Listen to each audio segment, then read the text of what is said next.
Think we've got this. Welcome, everyone. It's good to see you, Don, and I'm glad that I was able to go ahead and make sure that I bring you on correctly. To get things started, of course, welcome to Live Talk with Becky Chernek. Uh, Thanks for inviting me. my pleasure, and I'm so glad again. I'm so excited that you are here. And to get things started, I really wanted to first tell everyone about you. What is who is Don Brady and how did you get in the car business? What's going on with you?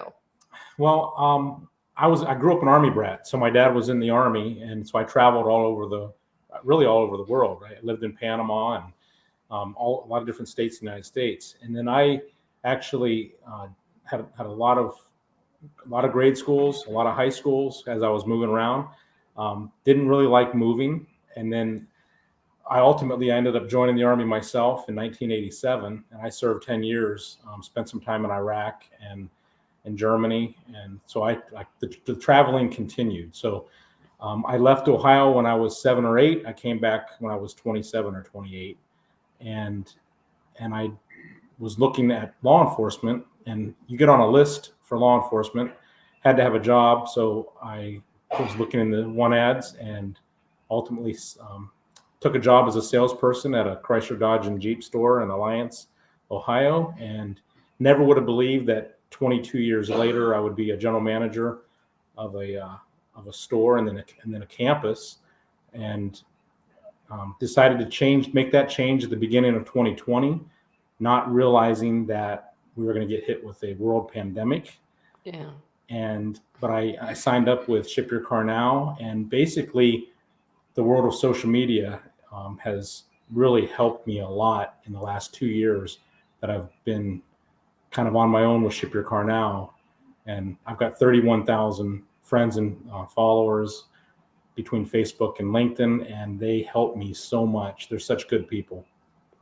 Well, you certainly have hit it hard. And I got to tell you that so much so that I've been impressed and I've been following your way. I mean, you are hitting it really hard. You're all over the country. I mean, no matter where I see you, there you are. You've got your Starbucks and you're ready to go. You're in a store someplace, somehow.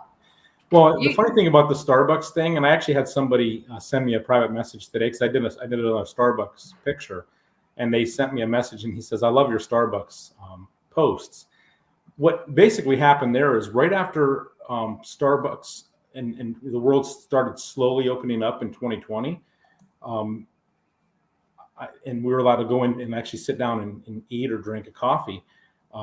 I sat out on the tables outside of the store, and I'm sitting there and I'm on my laptop and I'm working, and so I don't know what it popped in my head that this is like my office. So as I travel and I go into Starbucks, I always say, well, now I'm at one of my satellite offices, no matter where I'm at. And yeah, people have laughed about it. They tease me about it. But now it's funny. I have actually friends on LinkedIn and Facebook that when they go to a Starbucks, they post that they're there and they say, I'm at Don Brady's satellite office. That's how much of a joke it's become. So it's just phenomenal. I mean, I saw you there today again. I mean, you're getting your teeth cleaned and then you're getting your then you're getting your coffee, your latte, whatever. And I'm like, I'm a Starbucks fan, so I certainly paid attention to that. And boy, let me tell you, you are one busy person.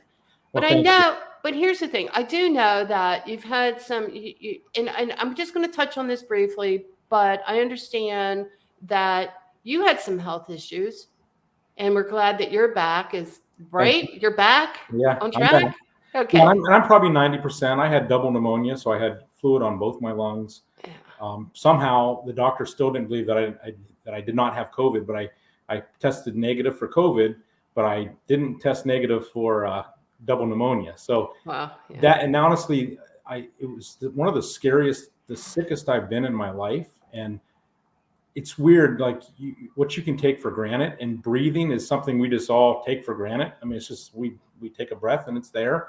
And there was moments in time in December that I couldn't lift my head. Two, I couldn't breathe. Like I had to literally run to a mirror and like talk to myself and calm myself down to, hey, you just got to breathe, take a breath. And I mean, I thought I was going to die a couple times, but But yeah, and what's, and I had so many people from social media checking up on me. And that's when I say I've got family on LinkedIn and on Facebook, I mean it with all my heart, because they were worried because I wasn't doing videos. I wasn't posting as much when I was in December. And they were truly, genuinely worried about me. And that was a tough month. And I believe on social media, especially, I only do positive things. I don't talk politics. I've been accused of treating LinkedIn like Facebook and Facebook like LinkedIn. The reality is I don't know what I'm doing on social media. I'm just being me. So yeah, I mean, my dad's in the hospital, and it's something that's really affecting me. And I put that post on there. Yeah. My daughter's special needs, and she went through now her second fight with COVID and won the second fight. And there's been times throughout her life that my daughter has seizures every second. So the fact that she's 21 and thriving is truly amazing. And I post that, I remember one of my biggest posts, I think it was over 100,000 views on LinkedIn. I bought her an electric lawnmower, and she was so happy, and she was mowing the lawn with this electric lawnmower. And I put a picture and post about it, and 100,000 views. And I mean, all these people were excited for her. And I did have some of the haters, I hate to call them that, but that would put messages, why are you putting this on LinkedIn? This has nothing to do with anything, business wise. And you know what? It's my life. It's so people that watch me on LinkedIn and on Facebook, I think they truly know who Don Brady is, because I put it all out there. So. Well, you know what? That's what makes you so cool. That's what people love about you, whether or not, so I can tell you how many times for myself, I found a really cool dog picture or something about a dog, and I love dogs. And so I posted it on LinkedIn. Next thing you know, I get all these comments, get that off of LinkedIn. This belongs on Facebook. And so I've gotten to the point now, I couldn't help it. Don't shoot me. But I happen to like the post, and I'm doing it. I'm going to share it anyway. So I quite get that. But here's the thing. It's just that people, they just love you, Don. I mean, adore you. You ought to see your comments tonight. Between Andy and Ted Ings, and they're all out here, Mark Harvey. I mean, these guys just absolutely, Jason thinks you should be president for 2024. Nice. And Ted said he wants you president too. I sure do. I'll tell you right now. Everybody thinks I'm kidding, but you know what? You are the man I follow. And I'm thinking, you know what? He's right. I need to follow what he's doing. I'm going to put this together. This is just, you're just remarkable, because you're full of good passion and energy. And it is positive, and it feels really good being around you. I just feel excited to be around you. And I was like, I wonder if I can get Don to come on this live talk with Becky Chernek tonight. And you're like, yeah, of course I will. I'll do whatever I can to be there. I'm like, whoa, this is fantastic. So, thank you. So here's the thing, you are doing offsite. That's what you do. That's your business. Yeah. Until you decide to do something different. And anything's won't happen. Anything's possible, but you're knocking it out of the park. So I started thinking about it, and that I do a lot in this F&I world, and I'm talking to more and more F&I people about getting F&I online. And some are they're getting it, and they're actually doing a pretty damn good job with it. But then we have others that are like, are you kidding me? I'm not touching that at all. I'm waiting for customers to do it my way. I'm waiting for customers to come into the F&I office to do it the way that I've always done it. And that's just me. So let's talk about these offsite deliveries. Are you getting an uptick in offsite deliveries? I would say 100%, absolutely. Of course, now I've got 2 years. So a lot of them know out there, but I'm a former general manager with 22 years in the car business. So I walked away from the general manager role in January of 2020, like I said, right before COVID. So literally it's 2 years ago. And I was always a forward thinking salesperson, sales manager, general manager, finance manager. So I was doing offsite deliveries when it wasn't cool, like in the late 90s, early 2000s. I was going to people's homes. And I was doing the videos, and I was doing a lot of things that, you hear everybody say that you should be doing now. But there is not a day that I'm not delivering vehicles to customers' homes all over the United States of America. So every single day, I mean, I can just tell you that it's happening, and I'm one person, but I'm doing a lot of volume with a lot of big dealers. Lithia Driveway is one, Asbury, Penske, AutoNation, and then there's a ton. And I hate to name names because I feel bad. I can't name every dealership, but there's hundreds of car dealerships that are actually contacting us. We're delivering vehicles to customers' homes every single day. What I offer to dealers is, I always say I can put a shipping button on every vehicle on their website at no charge to them. We don't charge them for the technology. So as a customer shopping, just like we do on Amazon, and people that shop online, we all do it. Most of us do it. I shouldn't say all, but most of us. But they can look at a car and they can literally push a button to get a shipping quote instant. So that way, if they're looking, and they can actually find out how much it would cost to have it delivered to their doorway, right? Mm-hmm. And customers are doing that. And what's neat is customers know when you go to a dealer's website, that form pops up. The last thing they want to do is give you their name and phone number, because why? The salesperson's going to contact you. That's With right. the shipping quote, they still have to give their information, and we're finding that they're more likely to do that, to give a shipping quote, and then we give that, again, it's a free lead then to the dealer. Great idea. So it's Great it's just idea. something there, but yeah, I mean, I love what I do, and So what's Don, you're a little guilty. So wait a second, I didn't mean to cut you off, no, but so you're encouraging these offsite deliveries. Just, yeah, kinda. No, I don't want to say that. I'm just kidding. I say dealers can compete with the Carvanas and the Vrooms of the world. Mm-hmm. You know, and not every customer wants to sit at home and buy a car. So I think it's the dealerships have to be prepared for both. There's still going to be the customers that walk in. There's still Sure. going to be the dealerships that call in. There's still going to be the dealerships not dealerships, the customers that call in, email in, walk in. You're still going to be ready for all those folks, and you don't want to completely change your process to all online. But why shun the people that do want to shop that way? At least be available and ready. I mean, as I'm traveling the country, I am still walking in the dealerships where the general manager looks me in the eye and says, the internet is a fad, it's going to go away. There's still guys out there that believe that, right? Uh-huh. They also say, I don't want to sell to anybody out of state. And right now with the inventory shortage, I understand that to a point, because you want to take care of your local people. Sure. But there is people that are shopping all over the country for vehicles. And if anything else, I'm helping the dealers that want to do that. And then this whole thing with transparency. And I know from 22 years in the business, there was, when I stepped into this, I went from military and law enforcement to the car business. And I heard customers tell me that they would rather get a root canal than be at that dealership talking to me. Or, they didn't like the fact every salesperson lies. And, this was the thing that I wanted to get past and be different, because maybe there's bad salespeople out there in every profession, but there's a lot more good people out there. And it's, so we had to kind of fight through that stigma about us. Yeah. And F&I is not much different than that. Like literally, the customers that'll come in and say, don't offer me anything. I won't buy anything.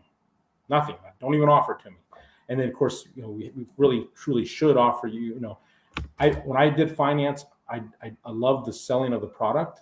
I hated the spinning of the paper. So that's the only reason I wanted to be on the sales desk, but I had to serve my time in finance to get to the sales desk. That's how my group made me do that. But I believe in a warranty. I think every customer that buys a car really, truly needs a warranty. If they don't put a lot of money down, they truly need gap insurance. I mean, so my passion and my compassion when I was talking to customers, they knew that. So very rarely did anyone ever back out of a warranty that I sold them, because I truly made them believe, just like I believe, that they needed it.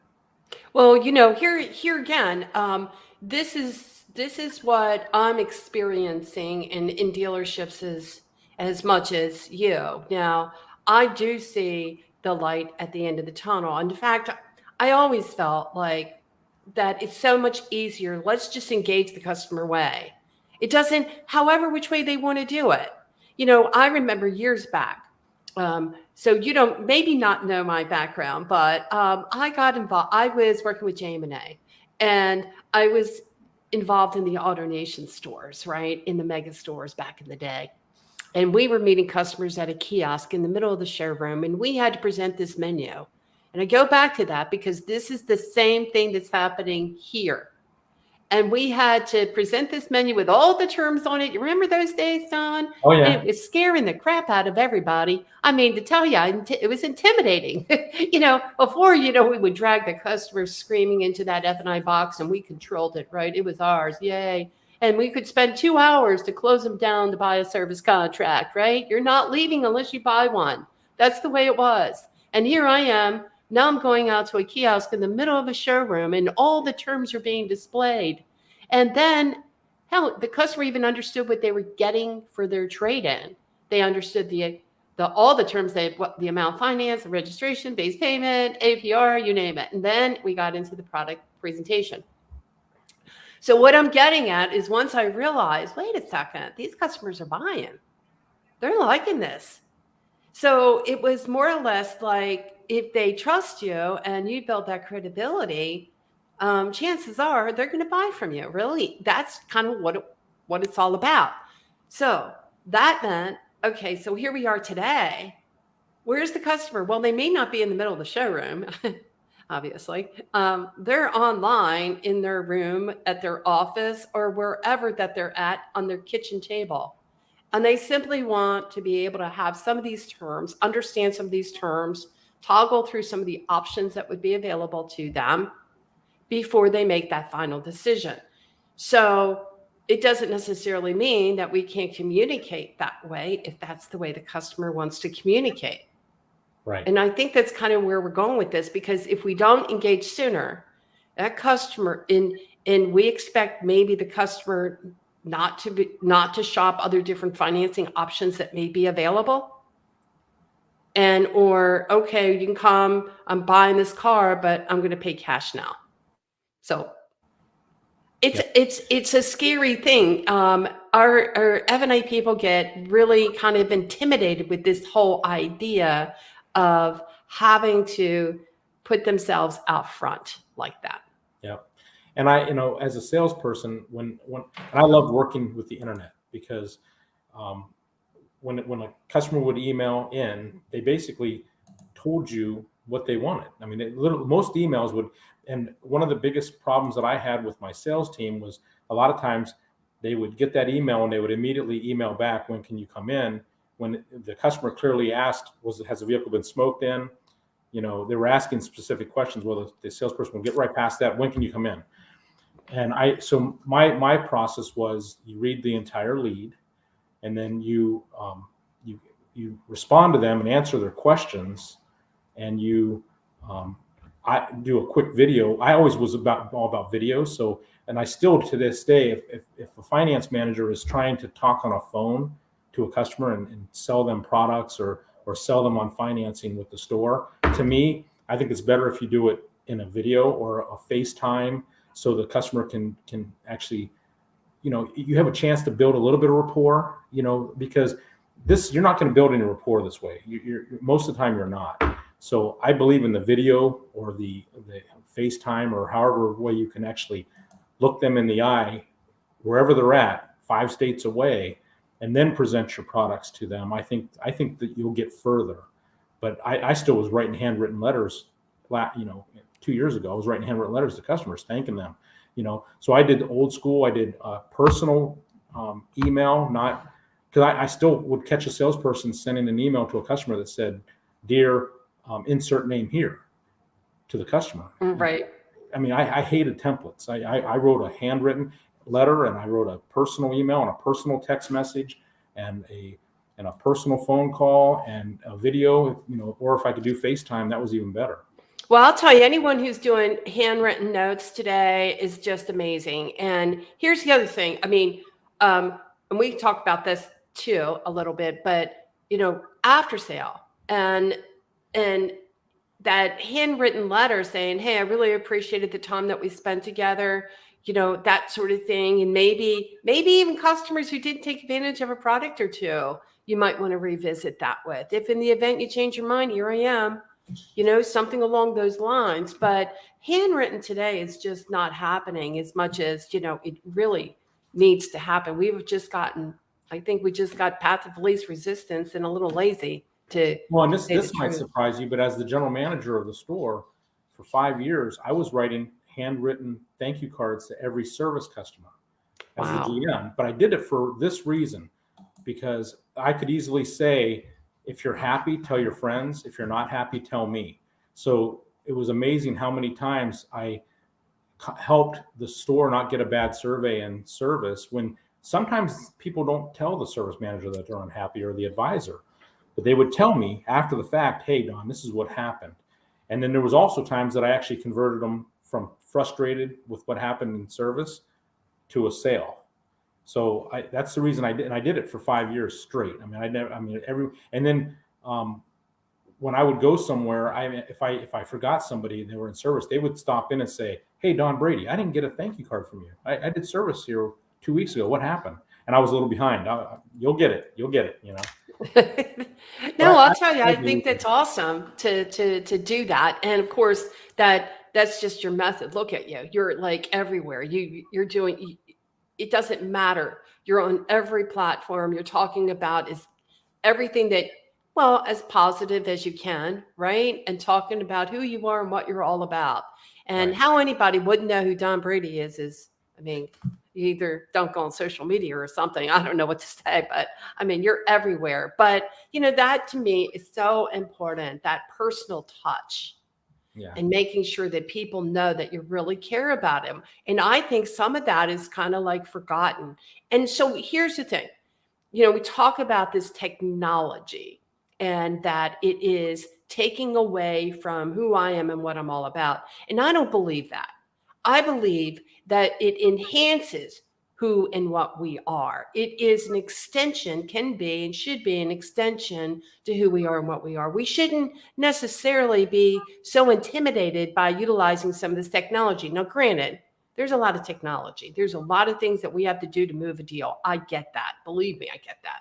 But at the same time, if we utilize this technology to be able to engage with the customer, I think even Andy mentioned earlier the benefit behind utilizing, even Darwin to be able to send a link out to the customer to be able to view a menu presentation online.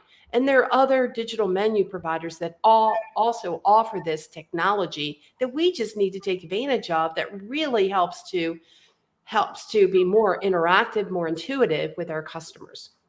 Yeah. And I like the last couple of years of my tenure, I actually started noticing that the OEMs were actually reaching out to my customers and trying to sell them extended warranties. Sometimes like right at the time of the sale. So like if my finance team missed out on it, they were getting another shot. And that bothered me, because I felt like that could use. Yeah, I understand the OEMs believe that they're their customers. These were my customers. Yeah. So I think we have to sell to the way the customers want to be sold. You brought it up earlier, and I think it was a good point. Not every customer wants to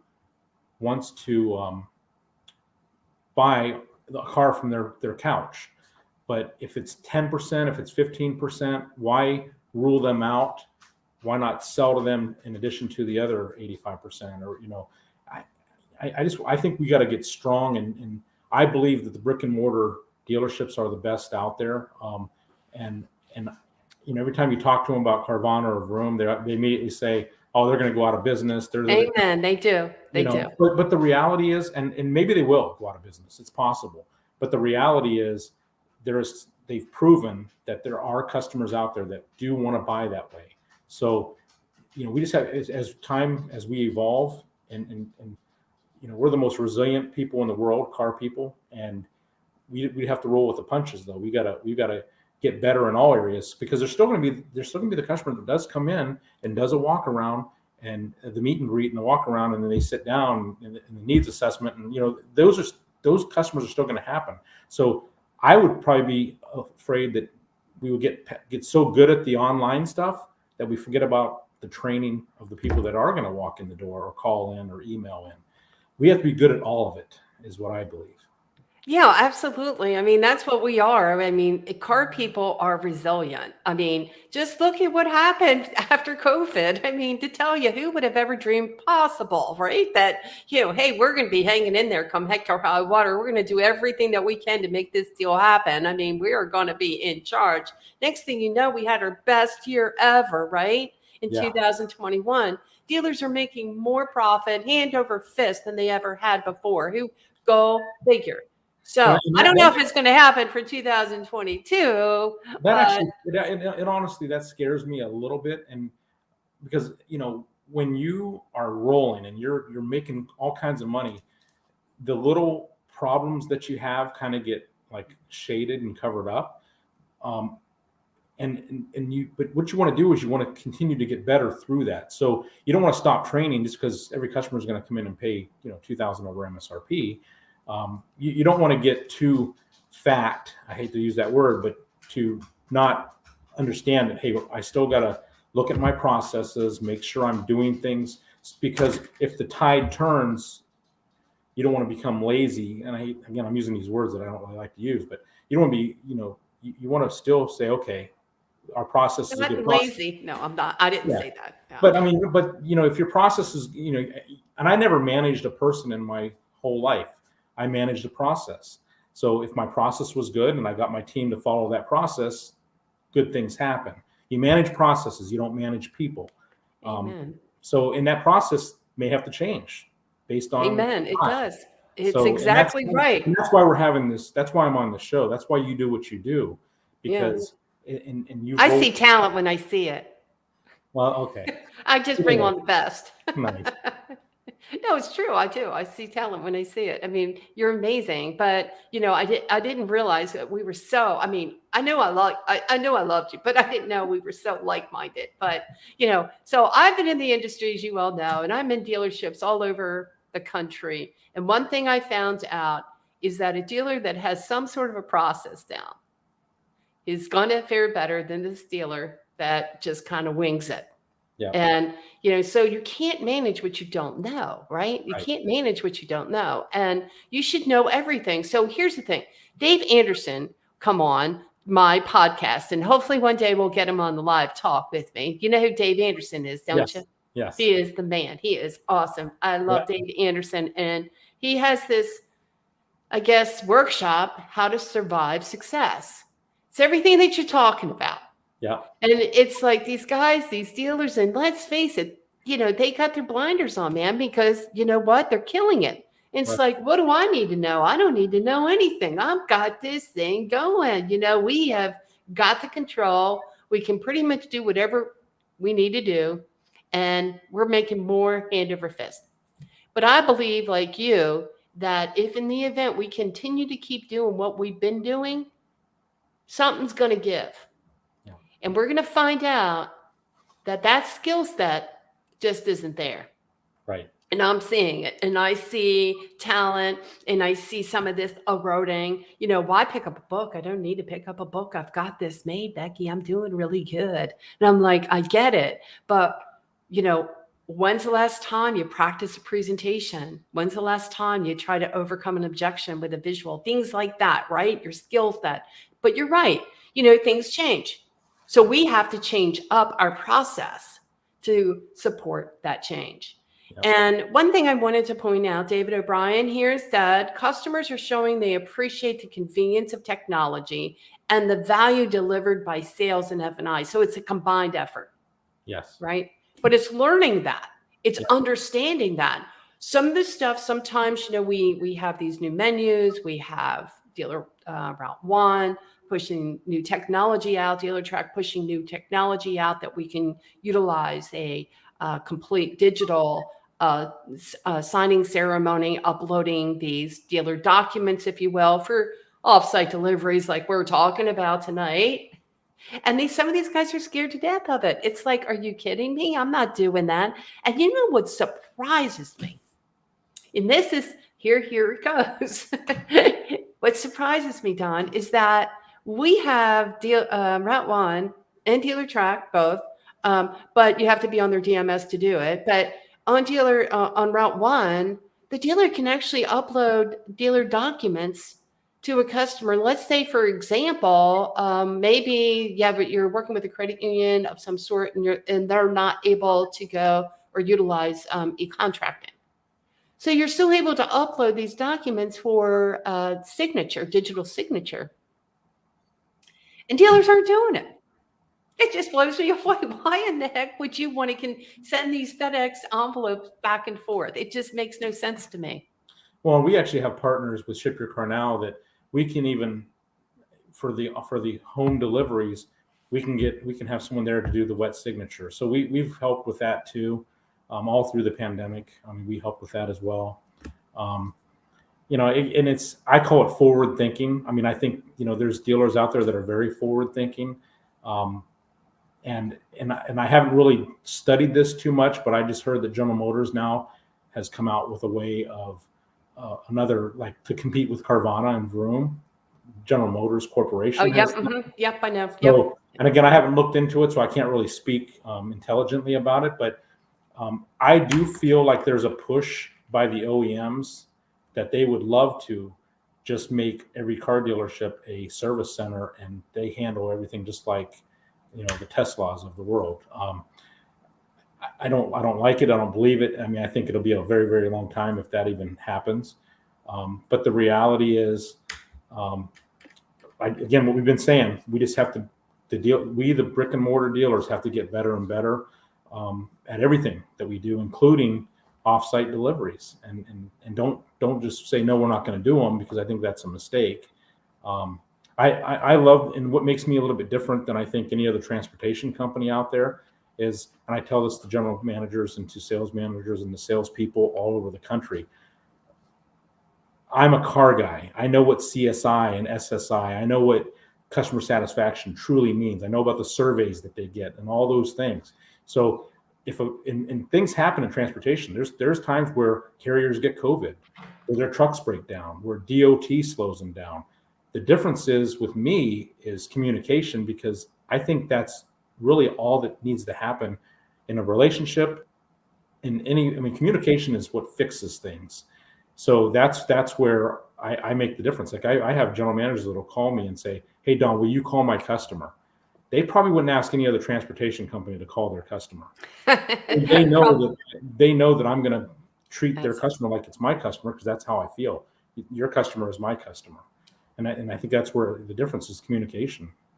Well, I think definitely it's all about communication. That's for sure. But it's also about in learning and developing new techniques, strategies, and keeping up with the times, for crying out loud. I mean, don't get me wrong. I love a good time too. I love the car business. I mean, it's been fun. I've had a good time. I've had some tough times. I mean, it's nothing's ever a bed of roses. We've already talked about that. Everybody thinks I'm having such a good time here on social media, which I do. I mean, to some degree. But there are things that happen in the background, right? But the car business, I will say, for the most part, has been very good to me, very good to me. And I've had a lot of good times and a lot of fun with some good people. But sometimes these guys, don't get me wrong, can be a bit hard-headed. And it's like, it's tough to push, when, we were implementing, and I can't help it. I'm going back to it, Don. But, when we were implementing menu selling in these stores, they didn't want nothing to do with it. I'm like, are you crazy? Becky, you're crazy. Get off this Kool-Aid. It's never going to work. Don't you know? And we went from the mega stores into the new car stores. And gosh, these guys would say the same thing. You go into these recreational stores. Well, that would blow you away. These guys would go, well, Becky, let me show you how this is done. Can I show you how this is done? And of course, they showed me how it was done, payment, with payment packing and all. And I was just like, well, no, you don't quite get this. Anyway, so it's a matter of understanding and building new techniques and just trying to get outside that box to bring new to bring the new in. And it doesn't necessarily mean that we have to reinvent the wheel. And I think a lot of times it's like, oh my God, we're reinventing the wheel and, we're going to make all this disruption. And that's not what this is about. It's not, there's no real disruption. Am I right? When Yeah. we decide that we're going to communicate the customer way, online, offline, whatever. Yeah, and that's why I noticed you went to an event or something with dealer policy. That's another. I love dealer policy. I was excited to see that you went there, but it's another revenue stream for a dealership. And what I found, and I actually experienced the pros of dealer policy live in my store before I stepped away. And I mean, one of the things customers it was one of their excuses. I hate to use that again. They would say, "Hey, I want to check on my insurance." Well, good news. We can punch this in and we can get you 30 insurance quotes with a push of a button. And what was happening though is literally like I had customers cheering in the showroom because they saved $80 a month on their car insurance. And guess what that did for finance? They had $80 that they know that they just saved.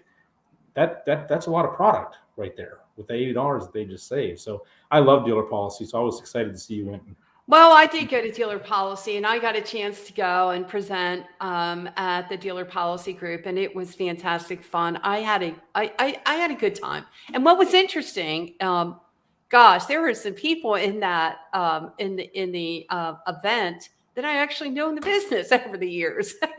And they had to remind me. I'm like, gosh, you look so familiar. Where do I know you from?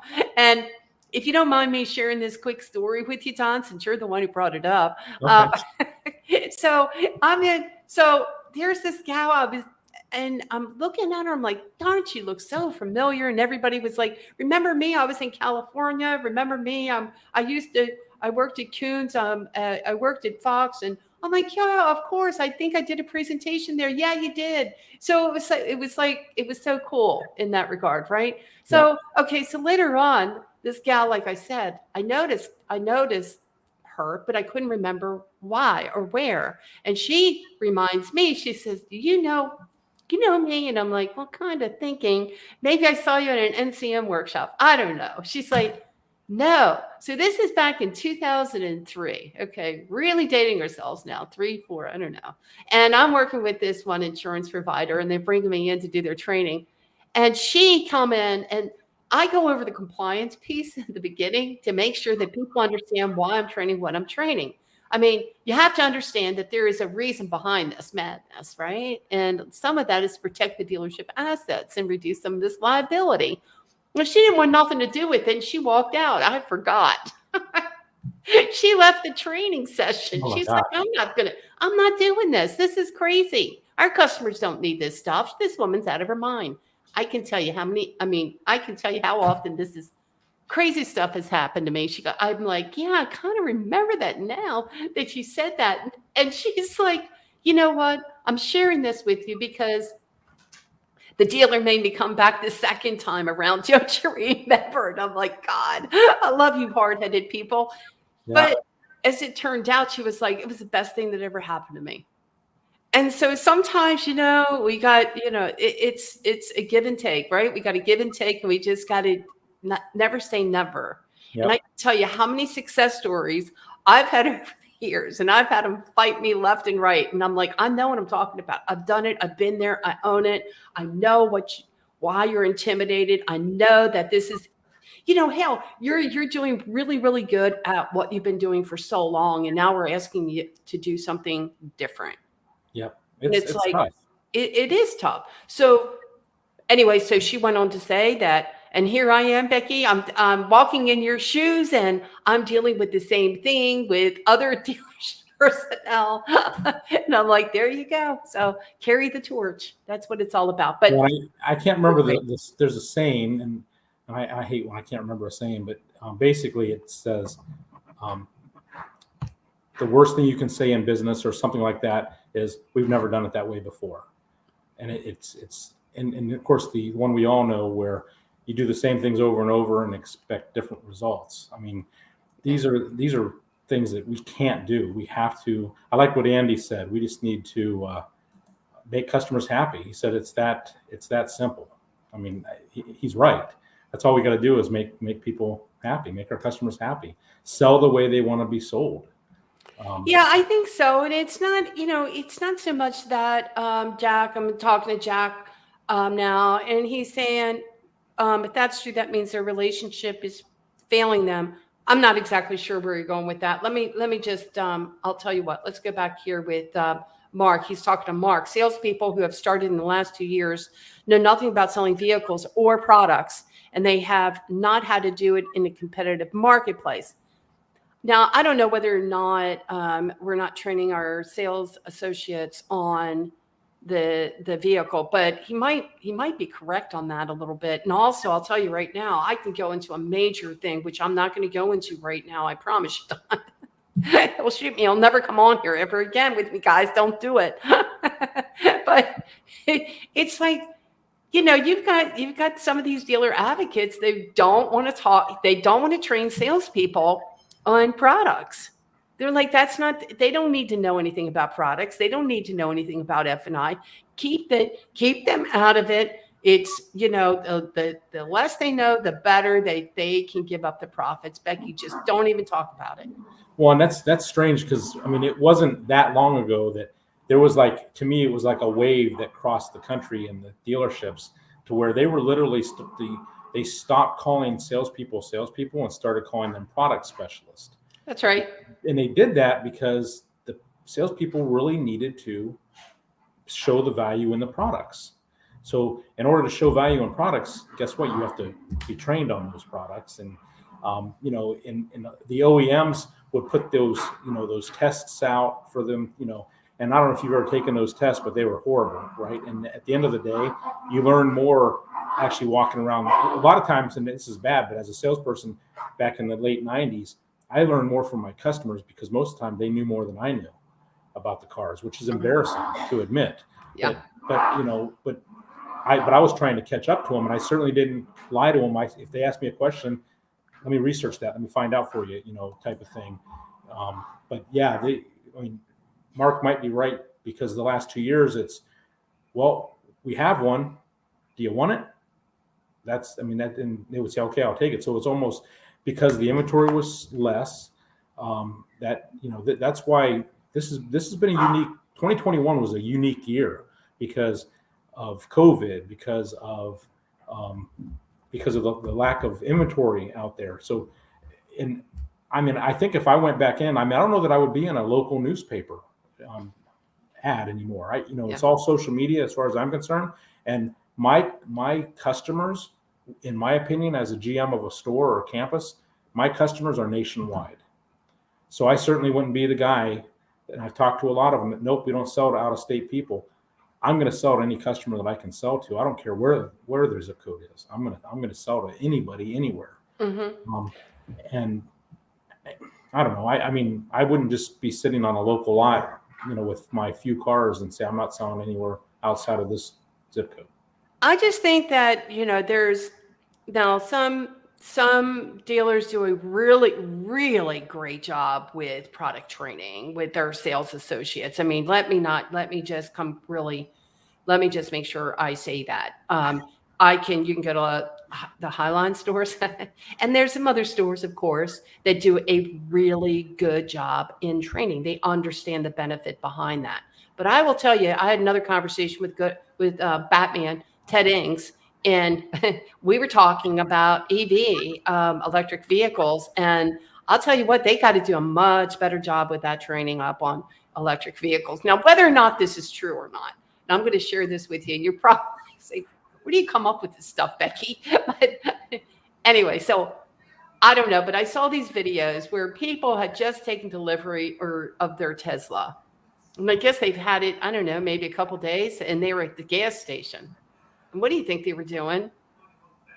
They're trying to go ahead and gas the car up. I'm like, you got to be kidding me. It was the funniest thing I've ever seen. And I'm like, well, the only reason why this happened was because obviously the sales associate didn't do such a great job in explaining the vehicle, right? Those vehicles are very complicated. Yes. I rented a Tesla when I was out in Las Vegas a few months back, and it's it's not, it's different, right? You And then I didn't try don't to gas it know, up, did you? No. no, but you did know that I did the Cannonball Run, right, across the United States? No, Yeah, so no. I was in the Cannonball Run. They called it a rally, but I drove a full electric car from New York City to Los Angeles, California, in 10 days, and it was a race. It wasn't really a race, but they called it a rally because we had to not charge overnight. We had to find chargers along the way, all the way across the United States, and it was on NBC Sports in December twice. Yeah. So I was on TV. I'm a TV star. But You are. You're just, I'm telling you, I'm following you. So if you see your post like duplicate, that's why. yeah, but it was neat, and I actually learned a lot about electric vehicles, and I learned a lot about. It was called Charge Across America. It was the name of the TV show, but it was as I was traveling, I was meeting people all across the nation. I was handing out my Don Brady coins all across the country, but I learned a lot. But those vehicles, when we first got in that vehicle, me and my driving partner, we're like, okay, how do we start this? How do we go? And because it's different, it's very different. And then the first time we plugged it in to charge it, we couldn't figure out how to unplug it from the car. Like we had to, so we were learning as we were driving across the country. But you're right. If the salespeople aren't up to speed on whether we like it or not, or believe it or not, the electric revolution is coming. It's coming. I mean, you're not going to be able to stop it. Is it? Are we ready for it as a nation? I don't think so. Like the infrastructure, there's things that we're not quite ready for.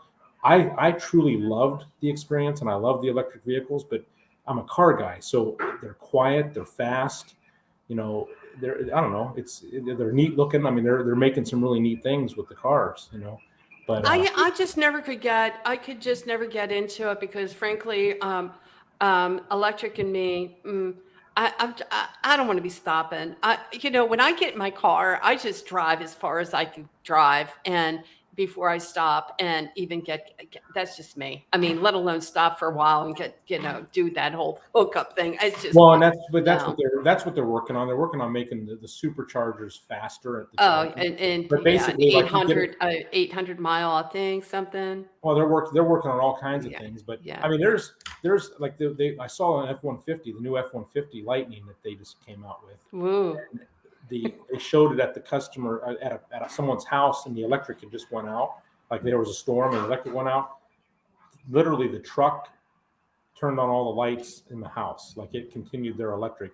The truck actually helped them do that. Well, I mean, so I don't know. like a built-in generator. Yes. I have a generator. I had to get a generator. I mean, every time we have a storm around this place, electricity goes out, but we've got our generator now. But, so here's the thing. I mean, these vehicles are getting a lot more sophisticated. And I got to tell you right now, we have got to do a better job with training up our salespeople and becoming better product specialists. I agree with that.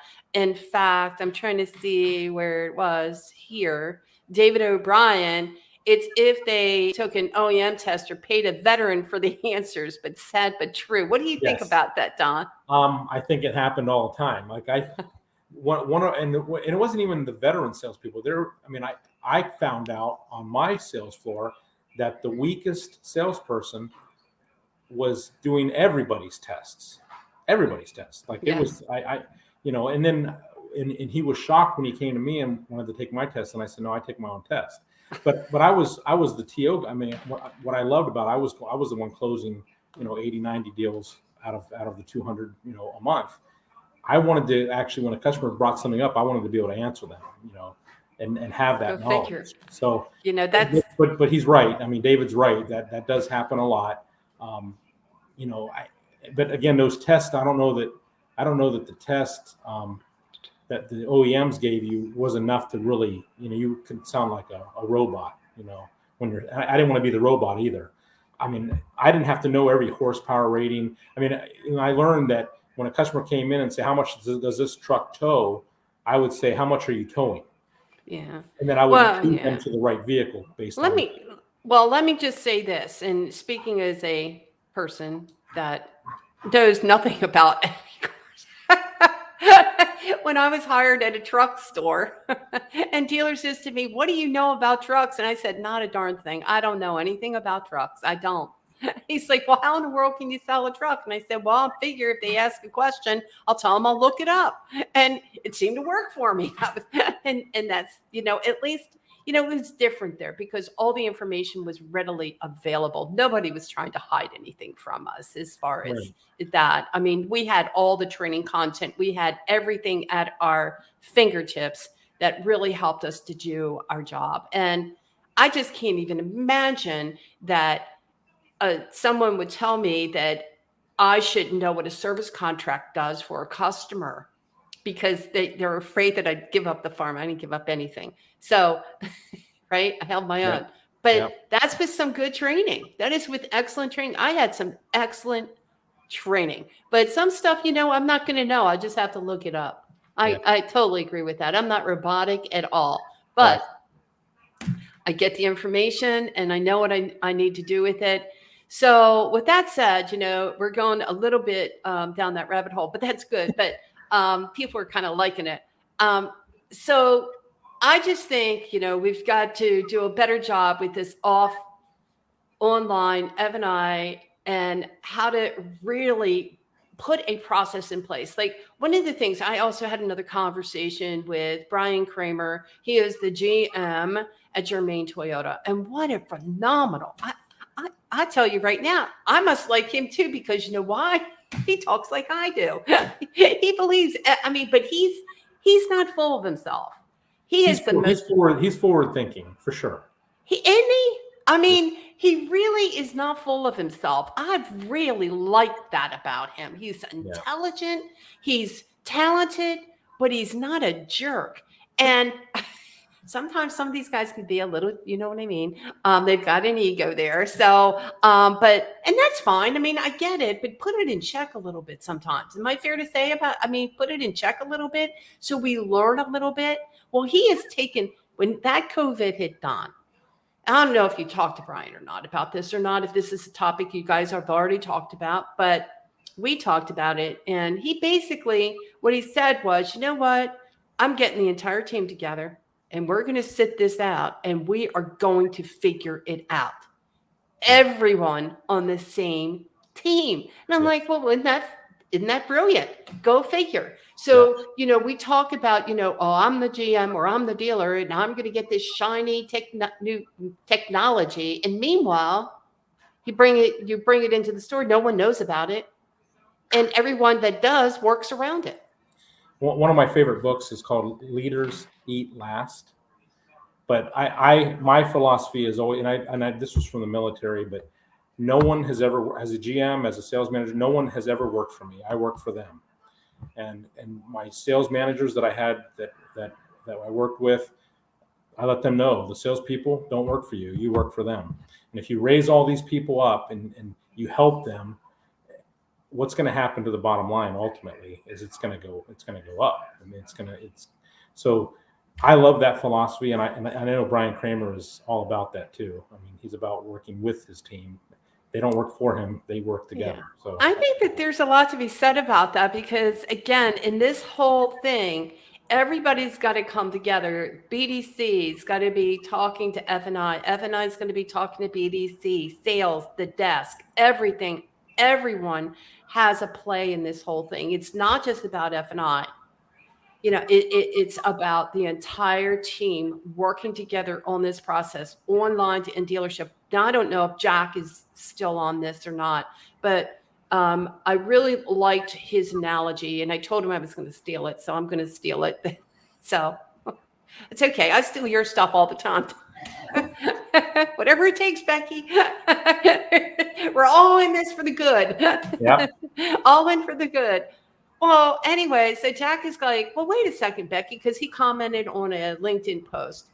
And we were talking about how the digital life cycle, which is so important to from connecting to disconnect and how that whole thing happens. We connect just to disconnect. Customers are back in the dealership doing the same old, same old. So some of us talk about the Amazon experience. Well, I get it. When you're online, that makes sense. Keep it simple, keep it easy. And I love Amazon. Me and Amazon are good friends. I haven't stopped liking them since, to tell you, I love them. So, the thing is because it's easy. And if I like, and don't make things complicated, because I'm not really good with that. But easy, I'm good with. Well, anyway, so Jack mentioned, well, wait a minute. It's not Amazon because dealers aren't distributors, not necessarily so, but look at you. Maybe we are. But right? Yeah. I don't know. Maybe we are. Maybe we're getting there. I don't know. So maybe is it the Apple experience? And I Yeah. went, maybe it's the Apple experience, right? Because Apple, it's like when you're shopping online for Apple, I mean, it just makes you excited. I don't know if you're a Dell or a Microsoft. I don't know what you are, but I happen to love Apple, right? Me and I Apple, you yeah. too? Yeah, Yes. yeah, yeah. It just makes you feel good, doesn't it? Yeah. I know it makes me feel like awesome. So I'm like, ew. And I know for Batman's probably in bed right now. He's already hit the sack, but he is a big time Mac user. I mean, he just bought a Mac that it must land on the moon for all. Jesus, the technology it has is freaking amazing. But where I'm going with that whole thing is that, oh, Jack is here. Here. He is. All right. So I'm taking it from you. I told you, Jack, I was taking this from you. But it's more of the Apple experience. What do you think? Well, my thought that went through my head was, if you walk into an Apple store, one, they know you're there already, but it's real personal. Like they come up and they talk to you and they help you through the process. I think with finance, with sales to finance, I think even though the customer is not there, you have to make it as personal as you possibly can. And that's why I think the FaceTime or the video, so they can actually see you. I keep bringing that up. I think people still buy people. I mean, they can get that car anywhere, but they can't get Don Brady. They can't get Becky. They can't get whoever the finance manager is. So I don't think we should get away from the personal side of selling. That's how I feel. Mark said I was crushing it. I'm taking it from you, Don. I told you I was taking it from you. You had all the accolades. Now it's my turn. Thank you, Mark. I appreciate it. Yeah. That's your guy. That's it. Thanks, Mark. I appreciate it. We're, asking all the right questions here. But where the Apple analogy to me comes in is that the experience online matches the experience in the dealership. I feel good. I feel the wow moment. When I'm online, I'm like, I'm all psyched up. I'm like, hear me out. Let me go. Let me play with this stuff. I'm ready to go. Right. And then when I get into the physical element, I mean, have you ever seen these stores are gorgeous? Yep. And they're properly spaced out and they make it so that it's so simple. It's like, come on in here and touch. Go on. I mean, it's just slick. Yeah. But it's the same experience. It's the same, like online to in dealership. It's like everything flows so nicely. What we have in the dealership, we have online. Feeling good? You liking it? Oh yeah. Okay. And we might take you through this digital journey and you might do this soft pull or we'll get into the hard inquiry. But when you come into the dealership, guess what happens? It's Same old. Yeah. Yep. So I think that's where then we they're have there for to. 4 hours again. I mean, it's all those things that customers don't want to do. Yeah. So, all right. Well, I'll tell you what. I think we've done really well here on this live talk, and I can again thank you so much, Don, for being here and being on my live talk and really kind of discussing what's going on in these stores and offsite deliveries and.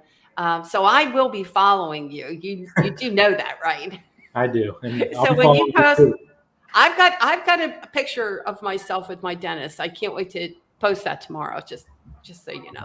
Right. Anyway, so thank you again, guys, and I'm glad that everyone was here tonight, and certainly I appreciate all the comments that everyone had, and so anyway, have a good one, and I certainly let's see if I can't go ahead.